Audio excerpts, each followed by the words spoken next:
Queremos agradecerte, Señor, en esta tarde el don de la fe, ese regalo que hiciste a Abraham, a quien llamamos Padre en la fe, y que sin merecerlo nos lo diste el día de nuestro bautismo, que has conservado, Señor, en nuestras vidas. Tu palabra nos dice que tu justo vive de la fe. Te pedimos esa gracia, Señor, de ser los justos, que vivamos de la fe, que esa fe nos vaya descubriendo con su luz tu grandeza, y sobre todo que esa fe nos lleve a ese encuentro personal contigo, cerca del cual vamos a reflexionar esta tarde a la luz de la doctrina del Santo Padre. Con Señor, también tus palabras ahora en mis labios, envíanos tu mensaje. Queremos recibir todo lo que quieres regalarnos, Señor, en esta tarde. Y lo pedimos por medio de María, nuestra Madre. Empecemos con la lectura de ese pasaje tan conocido que encontramos en el capítulo 10 de San Lucas, en el versículo 38 y siguientes. Marta y María.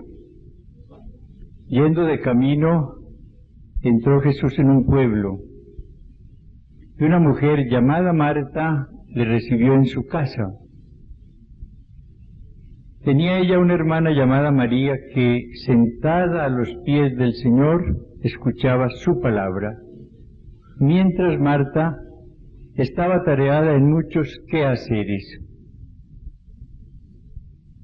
Acercándose, pues, dijo Marta: Señor, ¿no te importa que mi hermana María me deje sola en el trabajo? Dile, pues, que me ayude. Le respondió el Señor: Marta, Marta, te afanas y preocupas por muchas cosas, y hay necesidad de pocas, o mejor, de una sola. María ha elegido la parte buena, que no le será quitada.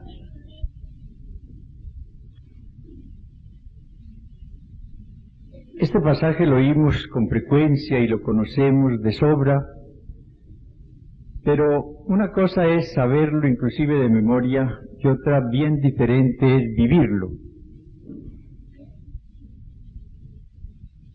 El Señor nos llamó ante todo para que estuviésemos con Él, no olviden esto. El Evangelio, hablando de la vocación de los 12, dice: llamó a los que quiso para que estuviesen con Él. Esa fue la primera finalidad, que estuviesen con Él. Después los envió, ir por todo el mundo. Pero, caigan en cuenta de esto, no los envió solos, fue con ellos. Estaré con vosotros todos los días hasta la consumación de los siglos. Es un secreto muy importante el que nos revela el Señor cuando nos hace descubrir esa verdad. Nuestra vocación es, ante todo, para estar con el Señor.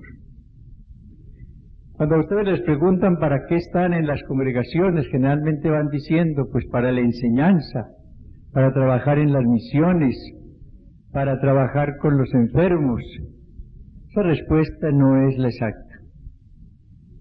El Señor las llamó para que estuviesen con Él, a todas, a las carmelitas que están allí en el convento, a las teresitas, a las salesianas, a las siervas, a todas, las llamó para que estén con Él. Y una religiosa que no le dé la primacía a la permanencia con Jesús, no está cumpliendo bien su misión.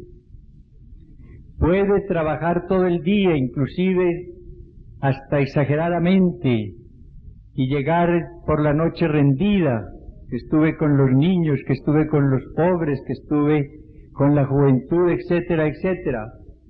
Hermana, ¿y cuánto estuvo con Jesús? No, estaba muy atareada. ¿Cuántos ratos pasó a los pies del Señor? No me quedó tiempo. Si usted no sabe lo que es esa casa, usted no sabe lo que hay que trabajar allá. Hermana, ¿cuánto tiempo estuvo con el Señor? No estuve, no tengo tiempo. Mire, hermana, si no tiene tiempo para estar con el Señor, está equivocada, por más que trabaje. Marta, Marta, te preocupas por muchas cosas, pero una sola es necesaria. Yo creo que esa palabra, esa frase tiene que decirnos el Señor a todos con frecuencia en la vida. Porque a veces nos preocupamos por muchas cosas y son del Señor, pero olvidamos lo primero, estar a sus pies para escuchar su palabra. Entonces me dirán ustedes, bueno, pero entonces tenemos que ser todas contemplativas. Yo les digo sí, y voy a explicar en qué sentido tienen que ser todas contemplativas. Tenemos que estar todos los días a los pies del Señor orando. No, hermana, no. Tiene que trabajar también de acuerdo con el carisma de su congregación. Tiene que trabajar de acuerdo con la obediencia que se le haya señalado. Pero no olvide la mejor parte, estar a los pies del Señor primero escuchando su palabra. El Señor es maravilloso y yo creo que vamos a sentir una vergüenza muy grande cuando nos encontremos ya con Él en el momento de la muerte, al ver cómo Él, por amor, quería que estuviésemos muchos ratos con Él. Y nosotros pasamos siempre lejos de Él. ¿Y qué nos va a decir Él? Me amabas muy poco. Si me hubieses amado más, desearías más estar conmigo. ¿Qué pasa en el amor humano? Hay un deseo muy grande de encontrarse los que se aman. Está la llamada por teléfono, la carta y la conversación a veces interminable. El deseo de estar con el ser amado. No nos echemos cuentos a nosotros mismos. Si no gustamos de estar a los pies del Señor es porque nos falta amor a Él. Las otras son excusas que ponemos. Son excusas nomás. Que usted no sabe todo lo que tengo que hacer. Si tiene mucho que hacer, necesita orar más. Mientras más fuerte sea el trabajo, más intensa tiene que ser la oración. Uno va descubriendo cómo, en la medida en que pasa ratos con el Señor, se le facilita después el trabajo y le rinde el trabajo. Ensáyenlo, las que no lo hayan hecho todavía. Ensayen esto y verán cómo la vida va cambiando en la medida en que uno pasa muchos ratos con el Señor. Y si alguna de ustedes, oiga, está en una congregación en donde no la dejen orar, no la dejen, sálgase, sálgase. Eso no habría razón de ser. Que a una religiosa le impusieran un ritmo de vida tal que no le permitieran orar. No. Toda religiosa es llamada para estar ante todo con el Señor y después para ir a llevar el mensaje del Señor a los demás.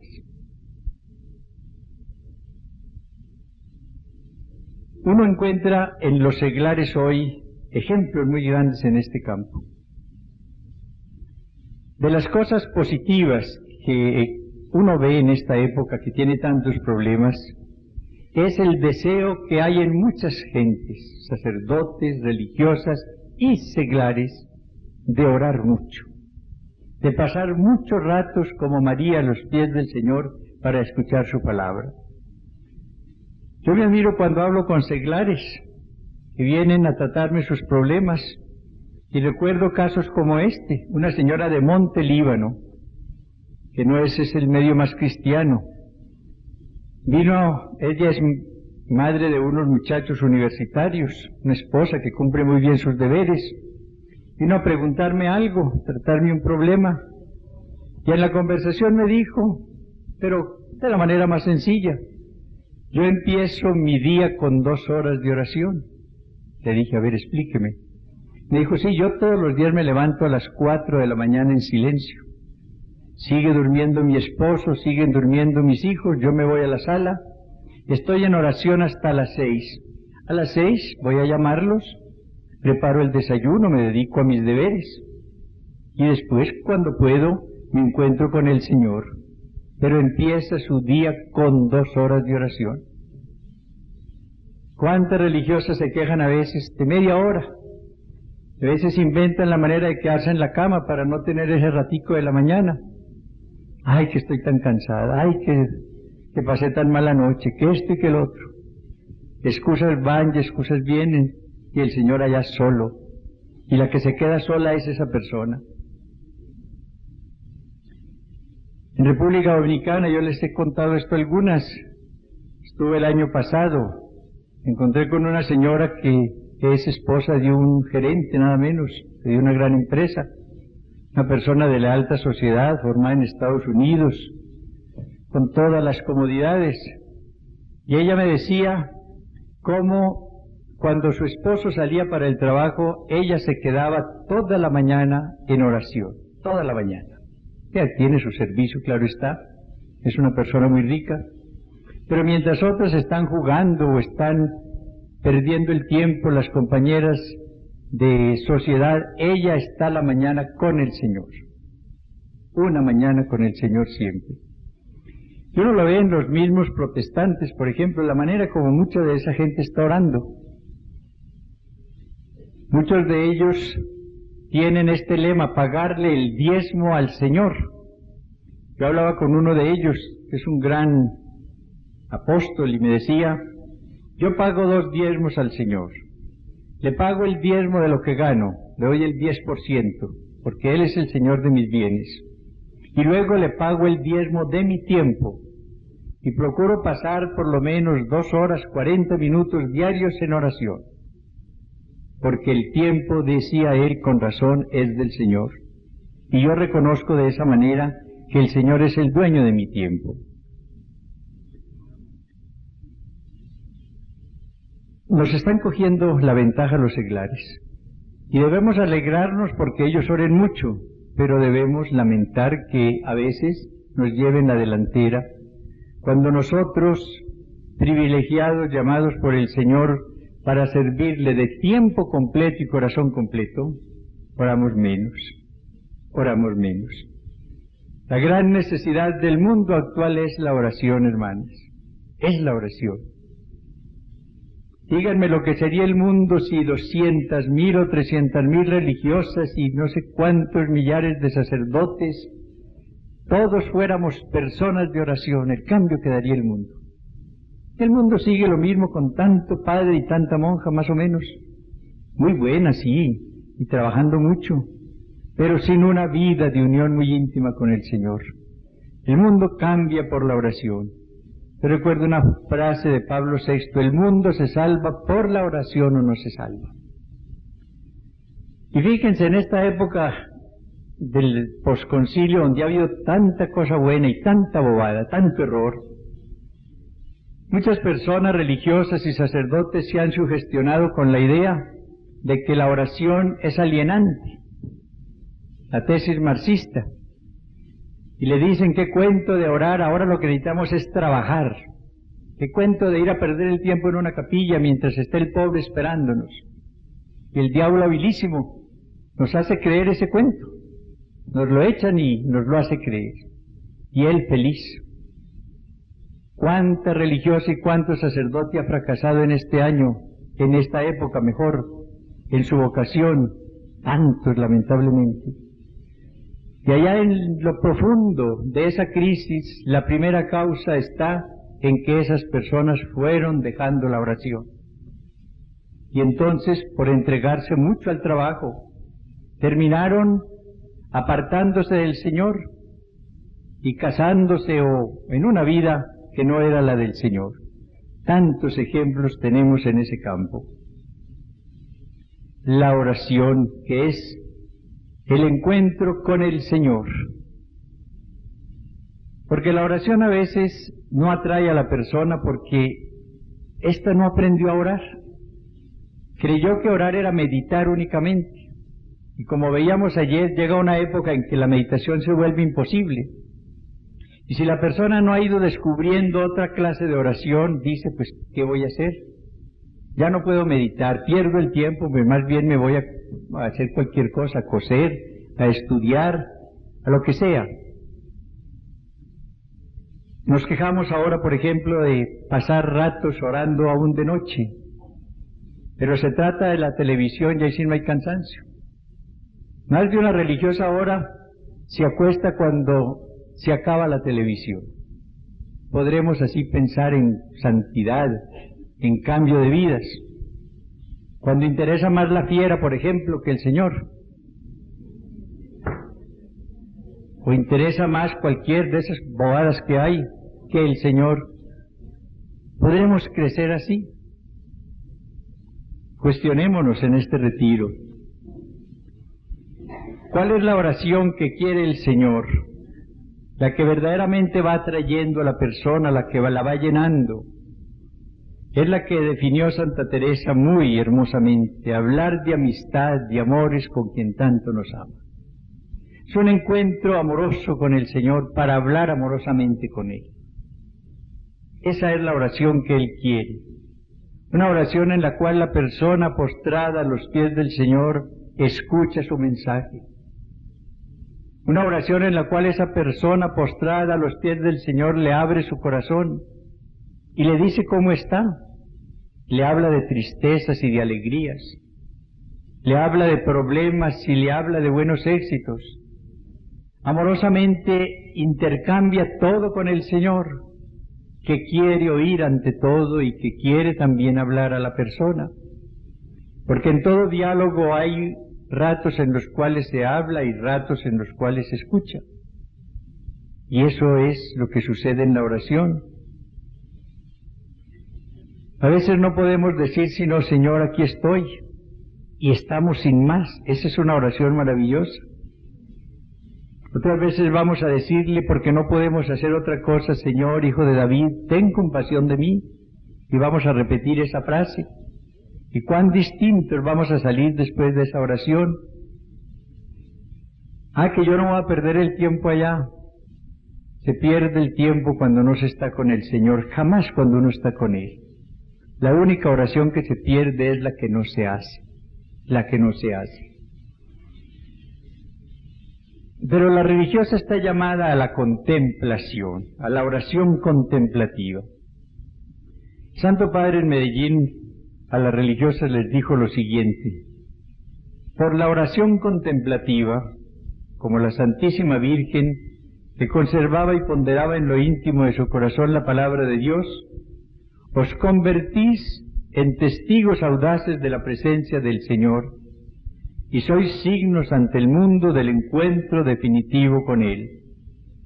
La capacidad de contemplación se os convierte en capacidad de influjo evangelizador. La capacidad de silencio se os transforma en capacidad de escucha y de donación a los hermanos. Un párrafo precioso para que ojalá ustedes lo mediten después más detenidamente. La oración contemplativa es la que nos convierte en testigos audaces de la presencia del Señor y signos ante el mundo del encuentro definitivo con Él. ¿Qué es oración contemplativa?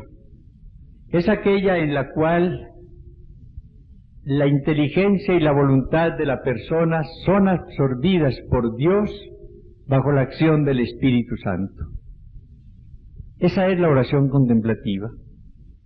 Es la oración que se llama infusa o derramada, que es lo mismo, porque es el Espíritu Santo quien va apoderándose de las potencias superiores del alma, inteligencia y voluntad, y las va llenando de luz, de suavidad, de presencia amorosa, de amor. Esa es la oración contemplativa.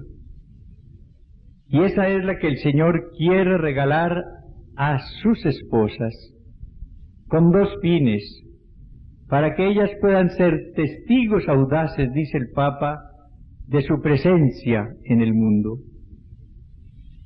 El mundo necesita testigos de la presencia amorosa de Dios. Nos engañamos cuando creemos que el mundo va a salvarse si todos salimos a predicar. Necesitamos salir a predicar todos, pero eso no va a cambiar al mundo si nosotros, cuando predicamos, no somos testigos de una realidad maravillosa, la presencia del Señor en las vidas. El mundo cree que Dios es un ser lejano, que está por allá a millares y millares de lenguas de distancia. El contemplativo es la persona que experimenta a Dios en su vida. Dios entra en su inteligencia y en su voluntad, la llena de su amor, hace sentir su realidad presente.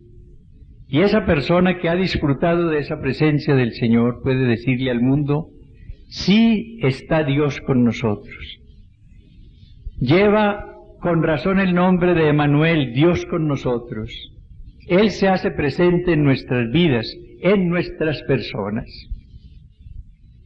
Y esa contemplación es la que da la capacidad de ser signo ante el mundo del encuentro definitivo con el Señor.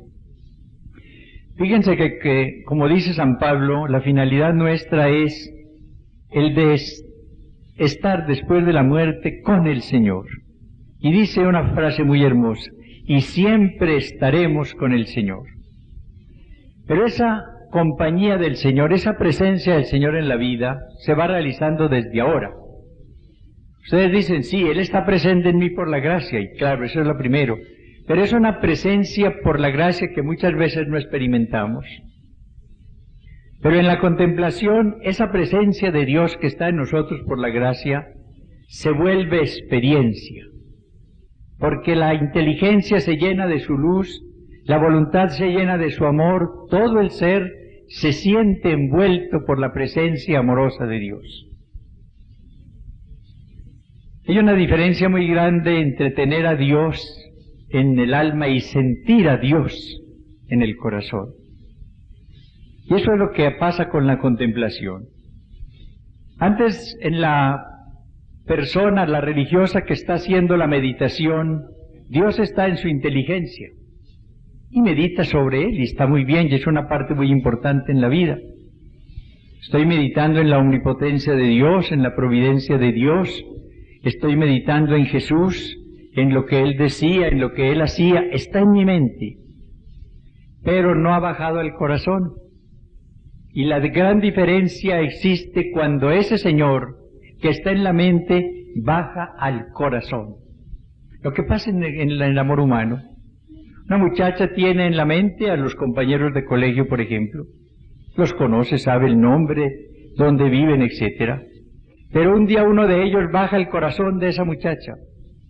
Y ahí viene el gran cambio. Ese muchacho ya es distinto de los demás. Hay un cambio tremendo. Y viene el deseo de hablar con él, de salir con él, de encontrarse con él. El problema de muchas religiosas y muchos sacerdotes, y claro, seglar, es que el Señor permanece en la mente y no baja al corazón. Por eso no hay el entusiasmo por Él. Y baja al corazón es en la contemplación infusa. Cuando viene como lluvia. Santa Teresa pone comparaciones con el agua muy hermosas acerca de la presencia de Dios. Y esta contemplación infusa la compara ella con un agua que cae suavísimamente del cielo sobre un huerto. Habla primero, que es el caso de la meditación, de una persona que va a sacar agua de un pozo. Tiene una noria, dice ella. El agua está ya profunda. Tiene que la persona o con una bomba o con un balde tiene que hacer el gran esfuerzo para sacar un poco de agua. Y tiene agua. Pero fíjense la diferencia cuando la persona empieza a ver que el agua cae. No tiene que hacer ningún esfuerzo. La recoge, se beneficia con ella. Es una comparación muy práctica para hablar de lo que es la contemplación infusa. Ya la presencia del Señor como que se derrama. Dios se vuelve comunicación, Dios se vuelve presencia. Y uno lo experimenta y entonces puede ser testigo de la presencia de Dios en el mundo. Antes de ir a Puebla, Juan Pablo II estuvo en República Dominicana. En la Catedral de Santo Domingo pronunció una homilía muy hermosa y la centró en esta idea: cómo nosotros, fíjense bien en los términos, debemos tener un encuentro con Jesús resucitado. no con un Jesús muerto, con Jesús resucitado, que vive. Y dijo, debe ser un encuentro vivo, primero. Segundo, personal. Tercero, de ojos abiertos. Y cuarto, de corazón palpitante. Primero, el encuentro con Jesús resucitado. Muchos de nosotros vivimos a veces con la idea de un Jesús muerto, sí, que murió y fue sepultado, como que lo dejamos allá. Pero cuando se nos habla de un Jesús vivo, nos asustamos porque el muerto como que se movió. Ese es el susto de muchas personas con la renovación ahora. Están asustadas porque hay mucha gente que está feliz con Jesús resucitado, disfrutando de esa realidad. Jesús vive en mi vida, Jesús vive en muchos. Y hay padres que se asustan con eso, y monjas que se asustan con eso. Se movió el muerto, y resucitó, y ¡ay, qué susto! Esa es la belleza que tenemos en la iglesia, que estamos con un Jesús resucitado, y ustedes no le están sirviendo a un muerto, están sirviendo a Jesús que vive, a Jesús que vive. Pero ese encuentro debe ser primero vivo. No es el encuentro frío del intelectual. Uno conoce teólogos sumamente profundos que dan unas conferencias maravillosas, abren un libro, van pasando páginas, qué cosa tan profunda, uno como que no lo sigue, cierran el libro, salen por allá a leer o a hacer cualquier cosa, y el Señor lo que es importarles muy poco. Tienen muchas ideas y doctrina del Señor, pero es un conocimiento frío, es un conocimiento seco, el que pasa en las universidades por lo general. El encuentro, dice el Papa, con Jesús resucitado debe ser vivo, lleno de vida, lleno de amor. Es el encuentro que verdaderamente influya después en la conducta, que cambie nuestra vida. ¿Qué le pasó a Pablo? Pablo tuvo un encuentro con Jesús resucitado, un encuentro vivo, y ese encuentro con él cambió definitivamente su modo de ser. Iba a perseguir cristianos y se convirtió en apóstol del Señor. Y dice después un encuentro personal. Esto es muy importante. No es el encuentro nuestro de personas con unas ideas acerca del Señor, que es lo que sucede en los estudios. Y hacemos una tesis y presentamos un examen y muy bien, y salimos con un grado. El encuentro con el Señor no puede ser eso solamente. Claro que ojalá tengamos mucha doctrina, pero tiene que terminar en el encuentro con la persona de Jesús, no únicamente con ideas acerca de Jesús. El encuentro personal, de persona a persona. Yo cuando estudio física o estudio astronomía o estudio química, no tengo encuentro personal con esas ideas. Mi persona está en contacto con ideas, con nociones, con datos. Pero con Jesús el encuentro tiene que ser con su persona y no solamente con ideas acerca de Él. Tercero dice, de ojos abiertos. Ojos abiertos. ¿Y qué son los ojos abiertos para Juan Pablo II? Son los ojos del contemplativo, precisamente. De la persona que ante la presencia amorosa del Señor abre los ojos y encuentra la maravilla de Jesús y como que no puede cerrarlos. Es tanto el entusiasmo que experimenta, la admiración al descubrir el amor de Jesús en su vida, algo que nunca había visto hasta ese momento, que verdaderamente queda con una admiración plena. Y es que a Jesús lo vamos admirando en la medida en que lo conocemos. Sucede con Él todo lo contrario de lo que sucede con el conocimiento de los hombres. Dice un adagio que nadie es grande para su camarero. Y es que en realidad en la medida en que conocemos a las personas generalmente nos vamos decepcionando. Parece la persona al principio tan maravillosa, pero empieza uno a vivir con ella, a oírla, a ver sus actuaciones, etcétera, y se va cayendo. Esa es la realidad. Pero con el Señor sucede todo lo contrario. En la medida en que se conoce a Jesús, se admira más y por lo mismo se le ama más. Es lo que dice San Pablo en la carta a los Filipenses. Yo le recomiendo después la lectura del capítulo 3 de esa carta, sobre todo del versículo 7 en adelante. Dice el apóstol, oigan bien esto: lo que era para mí ganancia, lo he juzgado una pérdida a causa de Cristo.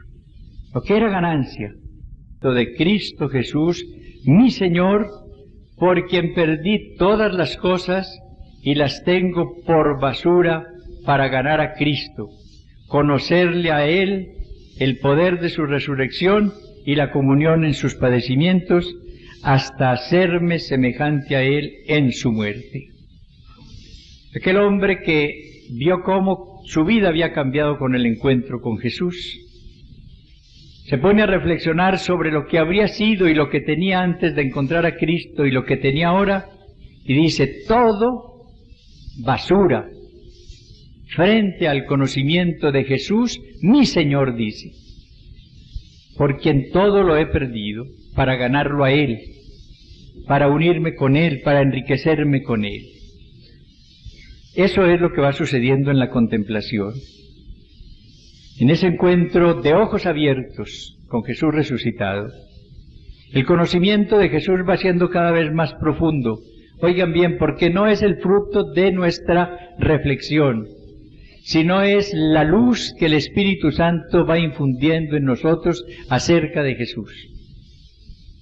Yo estoy seguro de que hay campesinos que conocen más a Jesús que los grandes teólogos.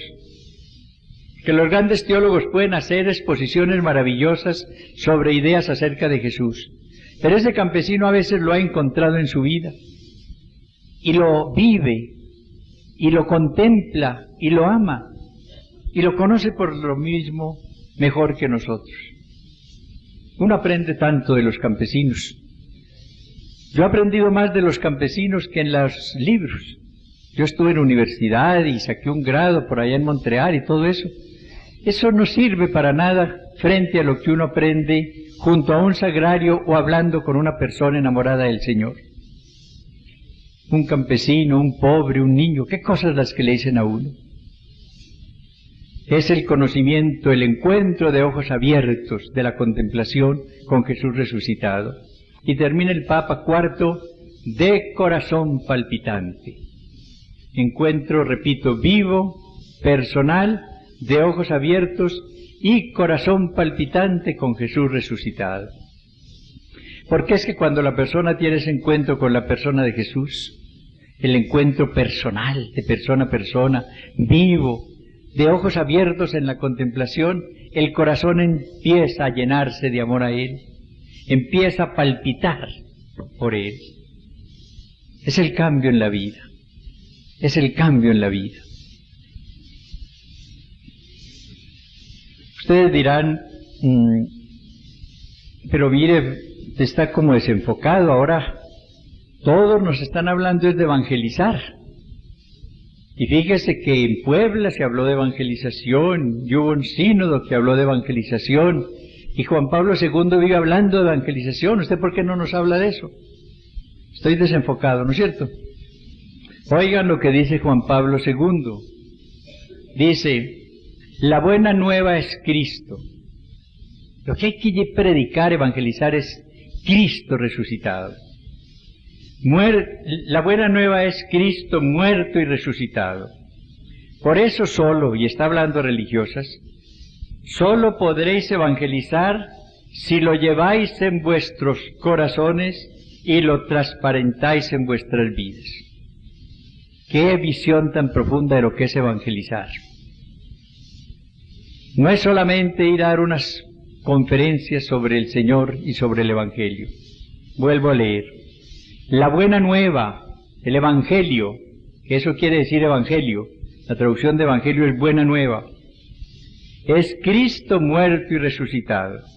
Por eso, solo podréis evangelizar si lo lleváis en vuestros corazones, no en vuestras mentes solo, en vuestros corazones, abrazados en amor a Él, y lo transparentáis en vuestras vidas. lo transparentáis en vuestras vidas. Este discurso de Medellín es muy profundo. Todas ustedes ojalá lo mediten con frecuencia. Dice el Papa, todo esto se compendia en el espíritu y la práctica de los consejos evangélicos, sobre todo a través de la profesión de los mismos ante la Iglesia. No consintáis en que los compromisos de pobreza, castidad y obediencia pierdan su genuina significación religiosa, que es de seguimiento evangélico a la luz de la fe. Y es que miren, en la contemplación uno se va llenando de claridad, no de claridad fruto de estudio, de claridad derramada por el Espíritu Santo, que es la verdad y el que nos lleva a la verdad plena. Y uno empieza a valorar a la luz de Jesús todo lo que es suyo. Y empieza, en el caso de la religiosa, ella a valorar lo que son sus votos, las cadenas, los lazos de amor con los cuales ella se unió a la persona de Jesús como esposo. Solamente cuando ella ilumina con la claridad de Jesús los votos, empieza a apreciarlos. Yo he visto con dolor el afán que ha habido en esta época de vaciar a los votos de su contenido evangélico. Citemos el caso de la pobreza, de la obediencia, por ejemplo, no más. Hay verdaderos tratados para convencer a la persona que no tiene que obedecer. Hay que decirlo con dolor. Y la persona oye decir esto, mire, no obedezca que se despersonaliza. Y hoy tiene que darse una formación personalizante, muy bonita la palabra. Y de ñapa le dicen, la despersonaliza la obediencia, entonces a tirarla por la borda. Y a ver cómo me siento muy persona desobedeciendo. Y se siente menoscabado obedeciendo. Ay, pero usted sí que es tonta, ¿no? Obedeciendo. Se está vaciando de contenido evangélico la obediencia. Ese Jesús, que es el Salvador, el Señor, se hizo obediente hasta la muerte y muerte de cruz. Y vino la exaltación, por lo cual Dios lo exaltó y le dio el nombre que está sobre todo nombre, el de Señor. Pero Él se hizo obediente hasta la muerte y muerte de cruz. Miren, nos estamos equivocando mucho porque no estamos obedeciendo. Nunca obedeciendo nos equivocamos, y cada vez que desobedecemos nos equivocamos. Pero para uno obedecer necesita apreciar evangélicamente la obediencia. ¿Y cómo la aprecia evangélicamente? Cuando la ilumina con la claridad de Jesús contemplado, que fue obediente hasta la muerte y muerte de cruz. Y así lo mismo de la castidad, lo mismo de la pobreza, lo mismo de todas las demás virtudes. Cuando nosotros dejamos las cosas del Señor por las cosas del mundo, o por la misma actividad pastoral, es porque tenemos poca claridad para valorarlas, para valorar lo del Señor. ¿Cuál fue la consigna de Jesús? Buscad primero el reino y su justicia, su santidad. Lo demás vendrá por añadidura. ¿Y qué nos sucede? Que nos quedamos con la añadidura y sin el reino. Estamos buscando la añadidura, un montón de cositas. Y el reino no nos interesa. Buscad primero el reino de Dios, que sea el Señor de vuestras vidas, el dueño de vuestras vidas. Todo lo demás vendrá por añadidura. Tienen un tema muy importante para la reflexión personal que van a hacer ahora. Cada una póngase delante del Señor y pregúntese, ¿soy Marta o soy María? Y para que saquen esta conclusión, yo debo ser Marta y María. Debo ser María, que pase muchos ratos a los pies del Señor, y Marta, que llena del mensaje del Señor y de su amor, lo lleve a los demás. Hay que cambiar la O por la I, no hay que preguntarse, ¿tengo que ser Marta o María? Tenemos que ser todos María y Marta. Personas contemplativas que llevemos después a los demás lo contemplado. Esa es la síntesis verdaderamente cristiana. Dios te salve María, llena eres de gracia, el Señor es contigo, bendita tú eres entre todas las mujeres y bendito es el fruto de tu vientre Jesús.